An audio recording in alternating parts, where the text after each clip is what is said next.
Assalamualaikum warahmatullahi wabarakatuh. Bapak Ibu yang kami hormati, pada kesempatan ini kita akan membahas tentang cetak biru legalitas pesantren, yaitu panduan operasional pendirian dan penyelenggaraan pesantren berdasarkan Peraturan Menteri Agama Nomor 30 Tahun 2020. Melalui sosialisasi ini, diharapkan seluruh pengelola pesantren dapat memahami pentingnya legalitas sebagai dasar penguatan kelembagaan pesantren. Legalitas bukan hanya sebatas administrasi, tetapi juga menjadi bentuk pengakuan resmi negara terhadap keberadaan dan peran pesantren dalam pendidikan, dakwah, serta pembinaan umat. Selanjutnya, Bapak Ibu sekalian, perlu kita pahami bahwa hadirnya PMA nomor 30 tahun 2020 bukanlah untuk menghilangkan tradisi pesantren, melainkan sebagai bentuk perlindungan terhadap tradisi keislaman sekaligus pengakuan resmi negara terhadap eksistensi pesantren. Pesantren selama ini telah menjadi lembaga pendidikan yang menanamkan nilai keimanan, ketakwaan, dan akhlak mulia. Pesantren juga menjaga ajaran Islam rahmatan lil alamin yang mengedepankan sikap rendah hati, toleran, dan moderat dalam kehidupan bermasyarakat. Nilai-nilai inilah yang menjadi kekuatan utama pesantren sejak dahulu hingga sekarang. Di sisi lain, pesantren juga memiliki peran besar sebagai pilar kebangsaan. Pesantren tidak hanya menjalankan fungsi pendidikan, tetapi juga dakwah dan pemberdayaan masyarakat yang berlandaskan Pancasila, UUD tahun 1945, NKRI, dan Bhinneka Tunggal Ika. Oleh karena itu, negara memberikan tempat dan pengakuan yang kuat terhadap keberadaan pesantren melalui regulasi yang jelas. Maka dari itu, legalitas pesantren bukan sekadar aturan administratif semata. Legalitas merupakan bentuk pengukuhan eksistensi pesantren di mata hukum negara, sehingga pesantren memiliki kepastian hukum, perlindungan, serta peluang yang lebih luas untuk berkembang dan berkontribusi bagi masyarakat dan bangsa. Dengan adanya aturan ini, diharapkan seluruh pesantren dapat terus menjaga tradisi keilmuan dan nilai-nilai keislaman, sekaligus memperkuat tata kelola kelembagaan agar semakin maju, mandiri, dan diakui secara resmi.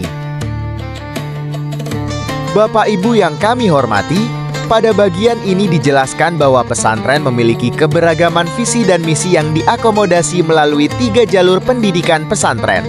Hal ini menunjukkan bahwa negara memberikan ruang yang luas bagi pesantren untuk berkembang sesuai karakter, tradisi, dan tujuan pendidikannya masing-masing.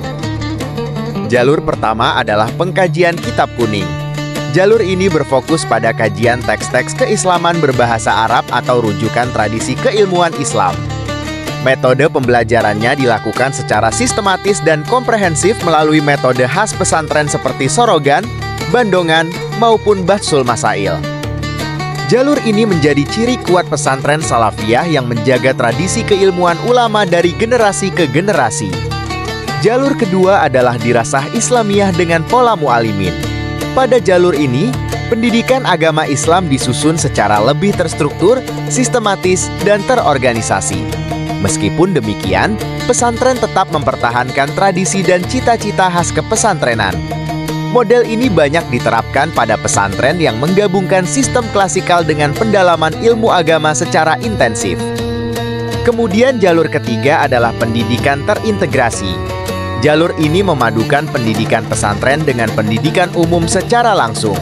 Dengan model ini, santri tidak hanya memperoleh penguatan ilmu agama, tetapi juga pendidikan umum yang mendukung kompetensi mereka di tengah perkembangan zaman. Dari ketiga jalur tersebut, kita dapat memahami bahwa setiap pesantren memiliki kekhasan dan orientasi yang berbeda-beda. Oleh karena itu, regulasi ini hadir bukan untuk menyeragamkan pesantren, tetapi justru untuk memberikan pengakuan dan ruang pengembangan sesuai dengan identitas masing-masing pesantren. Selanjutnya, Bapak Ibu sekalian, pada bagian ini dijelaskan tentang 5 elemen fundamental yang menjadi dasar dan identitas utama sebuah institusi pesantren. Kelima elemen ini dikenal sebagai Arkanul Mahad atau rukun pesantren yang harus ada dalam penyelenggaraan pesantren. Elemen pertama adalah kiai. Kiai merupakan figur sentral sekaligus pengasuh utama pesantren yang memiliki kompetensi dalam ilmu agama Islam. Kiai tidak hanya berperan sebagai pendidik, tetapi juga menjadi teladan dalam akhlak, pembinaan santri, serta penjaga nilai dan tradisi pesantren. Elemen kedua adalah santri mukim. Dalam ketentuan ini disebutkan bahwa pesantren minimal memiliki 15 orang peserta didik yang menetap di pondok.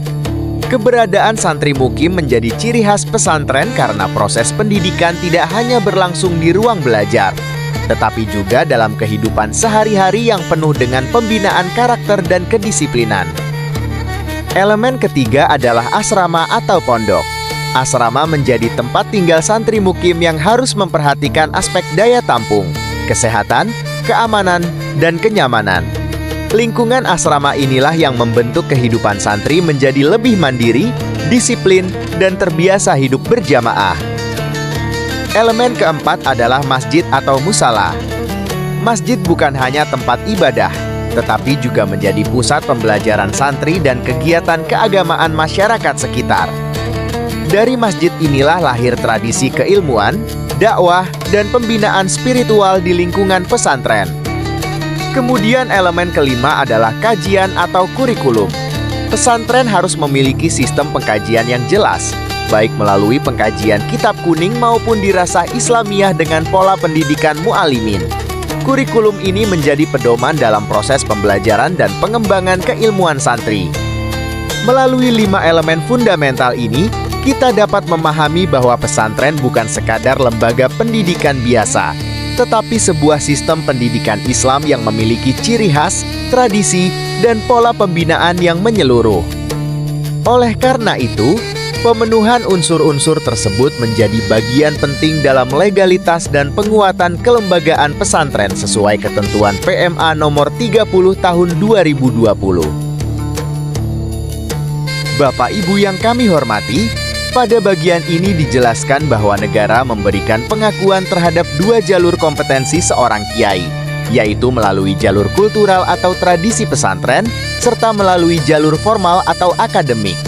Hal ini menunjukkan bahwa negara menghargai kekhasan sistem pendidikan pesantren yang telah berlangsung secara turun-temurun. Pada jalur kultural atau tradisi, kompetensi seorang kiai dibuktikan dengan syahadah atau surat keterangan pernah belajar di pesantren. Selain itu, pengakuan kepakaran juga dapat diperoleh melalui sertifikat keahlian dari lembaga yang berwenang. Jalur ini menjadi bentuk penghormatan terhadap proses pendidikan tradisional pesantren yang selama ini melahirkan banyak ulama dan tokoh agama di tengah masyarakat. Sementara itu, pada jalur formal atau akademik, kompetensi dibuktikan dengan ijazah pendidikan tinggi keagamaan Islam yang terakreditasi, termasuk lulusan Ma'had Ali. Jalur ini memberikan pengakuan akademik terhadap keilmuan dan kapasitas seorang kiai dalam bidang pendidikan Islam. Dengan adanya 2 jalur pengakuan ini, kita dapat melihat bahwa pemerintah tidak membatasi hanya pada pendidikan formal semata, tetapi juga mengakui jalur keilmuan pesantren yang berkembang melalui tradisi talakui, pengajian kitab, dan pembinaan langsung dari para ulama. Hal ini sangat penting karena pesantren memiliki kekhasan tersendiri dalam mencetak kader ulama dan pendidik umat. Oleh sebab itu, PMA nomor 30 tahun 2020 hadir untuk menjaga keseimbangan antara pengakuan akademik dan penghormatan terhadap tradisi keilmuan pesantren yang telah mengakar kuat di masyarakat. Dengan pengakuan tersebut, diharapkan para kiai dan pengasuh pesantren semakin memperoleh kepastian hukum serta penguatan peran dalam membina pendidikan, dakwah, dan pemberdayaan masyarakat. Bapak Ibu yang kami hormati, pada bagian ini dijelaskan bahwa entitas pendiri pesantren akan menentukan persyaratan badan hukum yang diperlukan dalam proses legalitas pesantren. Oleh karena itu, penting bagi setiap lembaga untuk memahami bentuk pendirian pesantrennya agar proses administrasi dan pendaftaran dapat berjalan sesuai ketentuan yang berlaku. Pertama, pesantren dapat didirikan oleh perseorangan atau masyarakat. Dalam hal ini, syarat utamanya adalah pendiri beragama Islam. Untuk bentuk ini, tidak diwajibkan memiliki badan hukum secara khusus. Namun pimpinan pesantren tetap mengajukan pendaftaran secara langsung sesuai prosedur yang ditetapkan. Kedua, pesantren dapat didirikan oleh yayasan. Jika menggunakan bentuk yayasan, maka lembaga harus berbadan hukum yayasan yang sah. Yayasan tersebut didirikan dan dimiliki oleh umat Islam serta bergerak di bidang pendidikan, sosial, dan dakwah Islam. Bentuk ini biasanya digunakan untuk memperkuat tata kelola kelembagaan dan administrasi pesantren secara lebih terstruktur. Kedua, pesantren dapat didirikan oleh yayasan. Jika menggunakan bentuk yayasan, maka lembaga harus berbadan hukum yayasan yang sah. Yayasan tersebut didirikan dan dimiliki oleh umat Islam serta bergerak di bidang pendidikan, sosial, dan dakwah Islam. Bentuk ini biasanya digunakan untuk memperkuat tata kelola kelembagaan dan administrasi pesantren secara lebih terstruktur. Dari penjelasan ini, kita dapat memahami bahwa pemerintah memberikan fleksibilitas dalam pendirian pesantren sesuai kondisi dan latar belakang lembaga. Namun demikian, setiap bentuk pendirian tetap harus memenuhi persyaratan administratif dan legalitas yang telah diatur agar keberadaan pesantren memiliki pengakuan resmi dan kepastian hukum. Melalui pengaturan ini, diharapkan seluruh pesantren dapat menyesuaikan bentuk kelembagaan yang dimiliki sehingga proses pengajuan izin operasional dan pengembangan lembaga dapat berjalan lebih tertib, jelas, dan sesuai dengan ketentuan PME nomor 30 tahun 2020. Bapak Ibu yang kami hormati, pada bagian ini dijelaskan tentang 9 dokumen wajib yang harus dipersiapkan untuk memulai proses pendaftaran pesantren. Kelengkapan dokumen ini sangat penting karena menjadi dasar verifikasi administrasi dalam proses pengajuan legalitas pesantren. Dokumen pertama adalah surat pernyataan komitmen untuk mengamalkan Islam rahmatan lil alamin serta menjunjung tinggi nilai-nilai Pancasila. Surat ini menunjukkan bahwa pesantren berkomitmen menjalankan pendidikan Islam yang moderat, damai, dan sejalan dengan nilai kebangsaan. Dokumen kedua adalah fotokopi KTP Kiai atau pengasuh pesantren sebagai identitas penanggung jawab utama lembaga. Kemudian dilengkapi dengan dokumen kurikulum dan pembelajaran yang menjadi pedoman proses pendidikan di pesantren. Selanjutnya, pesantren juga wajib melampirkan daftar nama santri mukim minimal 15 orang sebagai salah satu syarat utama keberadaan pesantren. Selain itu, perlu disertakan daftar nama pendidik dan tenaga kependidikan yang terlibat dalam penyelenggaraan pendidikan pesantren. Bagi pesantren yang berada di bawah yayasan atau ormas Islam, wajib melampirkan keputusan pengesahan badan hukum sebagai bukti legalitas lembaga pendiri. Kemudian dari sisi sarana dan administrasi wilayah, pesantren juga harus menyiapkan foto gedung, papan nama, dan denah pesantren untuk menggambarkan kondisi fisik lembaga. Selain itu diperlukan surat keterangan domisili dari desa atau kelurahan sebagai bukti keberadaan pesantren di wilayah tersebut. Terakhir, pesantren wajib melampirkan fotokopi bukti dokumen kepemilikan tanah sebagai bentuk kepastian penggunaan lahan pesantren. Dengan terpenuhinya 9 dokumen ini, proses pendaftaran pesantren akan menjadi lebih tertib, jelas, dan sesuai dengan ketentuan yang berlaku. Oleh karena itu, kami mengharapkan setiap pengelola pesantren dapat mempersiapkan seluruh dokumen dengan baik agar proses pengajuan legalitas dapat berjalan lancar dan memperoleh pengakuan resmi dari pemerintah. Bapak Ibu yang kami hormati, pada bagian ini dijelaskan mengenai alur persetujuan legalitas pesantren yang bergerak dari proses verifikasi di daerah hingga pengesahan di tingkat pusat. Proses ini dibuat secara bertahap agar setiap pengajuan dapat diperiksa dengan baik, transparan, dan sesuai dengan ketentuan yang berlaku. Tahapan pertama dimulai di kantor Kementerian Agama Kabupaten Kota. Pada tahap ini, petugas akan memeriksa kelengkapan dokumen permohonan yang telah diajukan oleh pesantren. Jika terdapat dokumen yang belum lengkap, maka pemohon akan diberikan waktu maksimal 7 hari kerja untuk melengkapinya. Setelah dokumen dinyatakan lengkap, proses dilanjutkan ke tahap verifikasi lapangan di tingkat kabupaten kota. Pada tahap ini dilakukan pemeriksaan keabsahan dokumen dan apabila diperlukan, dilakukan visitasi langsung ke lokasi pesantren. Setelah dokumen dinyatakan lengkap, proses dilanjutkan ke tahap verifikasi lapangan di tingkat kabupaten kota.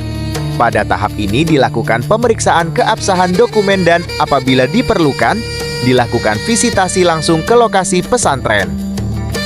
Jika hasil verifikasi dinilai sesuai dengan ketentuan, maka akan diterbitkan rekomendasi untuk melanjutkan proses berikutnya.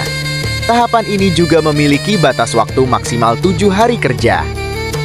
Selanjutnya, rekomendasi dari Kementerian Agama Kabupaten Kota akan diteruskan ke kantor wilayah Kementerian Agama Provinsi. Pada tahap ini, Kepala Kemenak Kabupaten Kota menyampaikan hasil rekomendasi kepada Kanwil untuk dilakukan pemeriksaan lanjutan sesuai prosedur yang berlaku.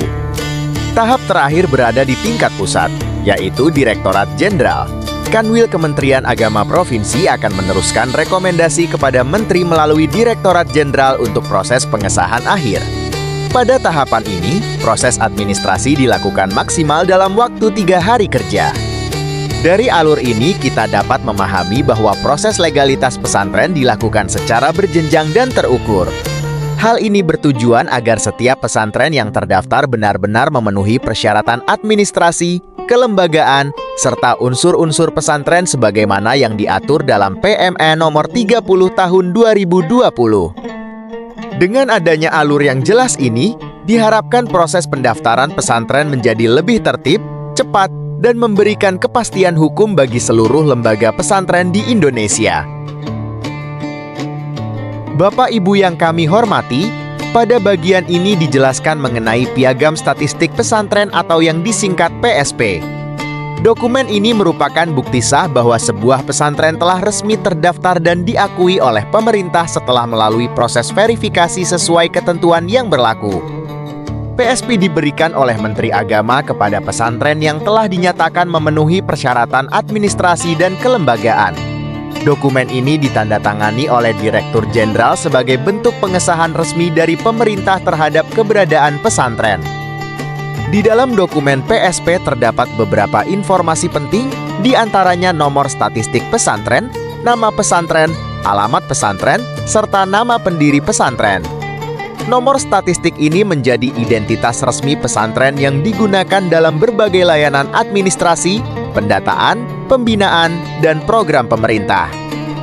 Selanjutnya, perlu dipahami bahwa masa berlaku PSP tetap berjalan sepanjang pesantren masih memenuhi ketentuan pendirian sebagaimana yang telah ditetapkan pada saat awal pengajuan. Oleh karena itu, pesantren perlu menjaga keberlangsungan unsur-unsur utama dan tata kelola lembaga sesuai aturan yang berlaku. Selain itu, apabila terdapat perubahan data pada pesantren, seperti perubahan nama lembaga, alamat, kepengurusan, atau data lainnya, maka kiai atau pimpinan pesantren wajib melaporkan perubahan tersebut secara tertulis paling lambat 30 hari kalender sejak terjadinya perubahan. Dengan adanya Piagam Statistik Pesantren ini, maka pesantren memiliki legalitas yang jelas dan pengakuan resmi dari negara. Hal ini tentu akan mempermudah pesantren dalam pengembangan kelembagaan, akses pembinaan, pendataan nasional, serta berbagai program layanan dan pemberdayaan dari pemerintah.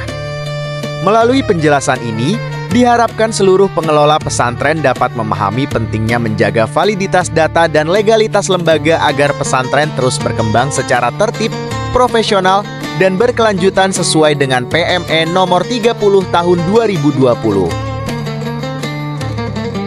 Bapak Ibu yang kami hormati, pada bagian ini dijelaskan mengenai pengembangan atau ekspansi pesantren melalui pendirian pesantren cabang. Dalam ketentuan ini ditegaskan bahwa pendirian pesantren cabang harus memiliki keterkaitan dan izin dari pesantren induk sebagai lembaga utama yang bertanggung jawab. Pendirian pesantren cabang dapat dilakukan melalui 2 metode. Pertama, cabang dapat diusulkan langsung oleh pesantren induk. Kedua, cabang juga dapat didirikan melalui kerjasama dengan pesantren lain. Bahkan, lokasi pesantren cabang dapat berada di luar domisili pesantren induk selama tetap memenuhi persyaratan yang berlaku. Dalam proses pengajuannya, terdapat beberapa syarat tambahan yang harus dipenuhi. Untuk jalur pendirian langsung oleh pesantren induk, wajib melampirkan fotokopi asli Piagam Statistik Pesantren atau PSP Pesantren Induk, serta melengkapi 9 dokumen dasar pendirian pesantren. Sementara itu, Apabila pendirian dilakukan melalui kerjasama, maka harus melampirkan fotokopi PSP calon cabang, PSP calon induk, naskah perjanjian kerjasama, serta 9 dokumen dasar pendirian yang telah ditentukan. Selain itu, pada bagian ini juga dijelaskan tentang pelaporan pengakuan pesantren cabang.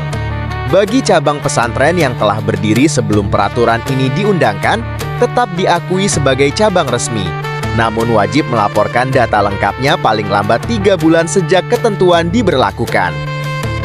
Ketentuan ini dibuat agar pengembangan pesantren melalui sistem cabang tetap berjalan tertib, memiliki kejelasan hubungan kelembagaan, dan mendapatkan pengakuan resmi dari pemerintah. Dengan demikian, keberadaan pesantren cabang dapat terus berkembang secara legal, terdata, dan tetap berada dalam pembinaan pesantren induk.